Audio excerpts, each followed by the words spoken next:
कुछ और सवाल ले लेते हैं। सवाल के बदले में जवाब तो नहीं आए, सवाल के बदले में सवाल ही आए, जरा देख लेते हैं। कहा जाता है ये देखना आरएसएस की जिम्मेदारी है कि बीजेपी पथ भ्रष्ट ना हो। मैं मोहन भागवत जी से पूछना चाहता हूं, क्या आप आज की बीजेपी के इन कदमों से सहमत हैं? हम पूछना चाहते हैं, आपने अन्ना हजारे जी के साथ विश्वासघात क्यों किया? UEM जयपुर एक आदर्श लक्ष्य है। भावी छात्रों के लिए अच्छी नौकरी, भविष्य के लिए तैयार कौशल के साथ अच्छी शिक्षा।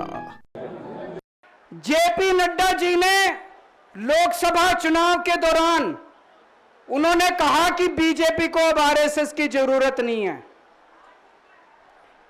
देखिए, पैतरेबाजी के उस्ताद हैं सुल्तान केजरीवाल साहब, और वो जनता की अदालत में जा रहे हैं। जानते हैं कि एक्चुअल जो अदालतें हैं वहां पे उनको मात खानी पड़ेगी। तो आप ही लोगों ने मिलकर कानून बनाया था कि 75 साल के होने पे कोई भी व्यक्ति रिटायर होगा।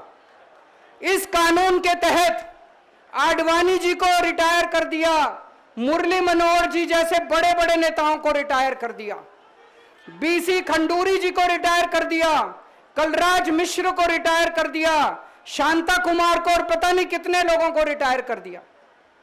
अब अमित शाह जी कह रहे हैं कि यह नियम मोदी जी पे लागू नहीं होगा।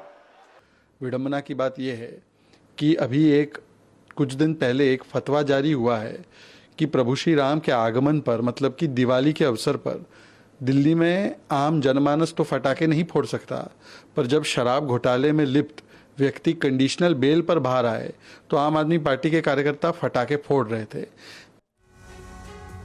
और शिवम जी भारतीय जनता पार्टी से हमारे साथ मौजूद हैं। शिवम जी, ये बताइए, सवाल के बदले में सवाल आ रहा है। अब दिल्ली की जनता तो जवाब भी जानना चाहती है ना। सवाल तो पूछ दिया अरविंद केजरीवाल ने, जवाब क्या है? और एक वो फहरिस्त गिनाने की भी कोशिश कर रहे हैं कि कौन कौन से नेता जो हैं वो पहले किसी दूसरी पार्टी में थे, तब वो घोटाले के आरोपी थे, एनडीए में आते ही सारे दाग धुल गए। तमाम सवाल जो पूछे गए उसका जवाब कौन देगा? समीर भाई, ये एक बड़ी शानदार सी एक कहावत है कि तू इधर उधर की बात मत कर, ये बता कि तेरा कारवां क्यों लूटा। सीधा सीधा सवाल अरविंद केजरीवाल उनकी पार्टी से है कि दिल्ली को आपने शराब की नगरी क्यों बनाया? कोर्ट ने आपको इतने दिनों तक जेल के भीतर क्यों रखा? ना सिर्फ आपको, आपके उप मुख्यमंत्री को, आपके स्वास्थ्य मंत्री को, जेल मंत्री को, आपके सांसद को बाइज्जत कोर्ट ने जेल की सलाखों के पीछे रखा। ये मैं फिर कह रहा हूं कि जवाब हमको नहीं देना है, जवाब तो इस सरकार को देना है कि दिल्ली की जनता का पैसा आपने भ्रष्टाचार किया कि नहीं किया। लगभग 100 करोड़ से अधिक का आपने भ्रष्टाचार गबन किया और उसको गोवा और पंजाब के चुनावों में लगाया। इससे कोई किसी को, मुझे लगता है, कोई संदेह नहीं। शिवम जी, ये तो आरोप है ना, आरोप है ना, अदालत फैसला करेगी कि ऐसा हुआ या नहीं हुआ। अभी तो सिर्फ आरोप है और आरोपों से वो बरी भी नहीं हुए हैं। इसलिए आम आदमी पार्टी जो प्रोजेक्शन करने की कोशिश कर रही है कि भाई इंसाफी मिल गया उन्हें, पूरी तरह से वो पाक साफ साबित हो गए, ऐसा भी नहीं है। तो दोनों ही बात को भटकाने का प्रयास है, इसके अलावा कुछ नहीं, कोई तथ्य नहीं, कोई बात नहीं, कोई इसके अंदर में कोई गंभीरता का विषय नहीं है। ये तो जवाब राजेश भाई की सरकार को, राजेश भाई को देना चाहिए कि साहब दिल्ली के अंदर में आपने दिल्ली को एक सवाल वरुण, मैं एक छोटा सा फैक्चुअल बात कहना चाहता हूँ, बहुत लंबी बात नहीं कहूंगा। आपने भी पूछा कि दिल्ली के अंदर में कहाँ ठेके खुले, मैं आपको फेहरिस्त भेज देता हूँ राजेश भाई, आपके निजी व्हाट्सएप पर, उसको केवल आप जांच लीजिएगा। और मैं नहीं कह रहा हूँ, प्लीज आप मेरी बात में दिल पे मत लीजिए, मैं तो भारतीय जनता पार्टी का प्रवक्ता हूँ। कृपया करके कोर्ट में जो उन्होंने प्रोसीडिंग चली है उसके अंदर जो आरोप उस पे आम आदमी पार्टी के प्रवक्ता देंगे, लेकिन वरुण पुरोहित जी काफी देर से इंतजार कर रहे थे। मुझे लगता है इस बहस में एक सवाल उनसे भी बनता है, जनता को जवाब देना है। वरुण जी, एक सवाल आपसे भी बनता है कि आरोपों के आधार पर जिस पार्टी को दिल्ली में सबसे ज्यादा भ्रष्ट करार दिया गया, उस पार्टी का नजरिया क्या है जब अरविंद केजरीवाल अपने ऊपर लगे आरोपों को षड्यंत्र बताते हैं, साजिश बताते हैं और कहते हैं कि मैं अभी भी ईमानदार हूं और हमेशा ईमानदार रहूंगा? समीर भाई, रवि जी, केजरीवाल ने 5 प्रश्न पूछ लिए तो क्या गलत कर दिया? मोदी सरकार तो नेहरू जी से ही प्रश्न पूछने लग जाती, और भी प्रश्न तो सारे सही हैं, गलत तो है नहीं। और अभी राजेश जी कितना ही बोले, एक पर एक दारू की शराब में फ्री मिली रही थी दिल्ली में, तो शराब की तो आपने किया, घोटाला हुआ कि नहीं हो तो कोर्ट डिसाइड करेगा। आप बताओ, एक पर एक फ्री थी कि नहीं?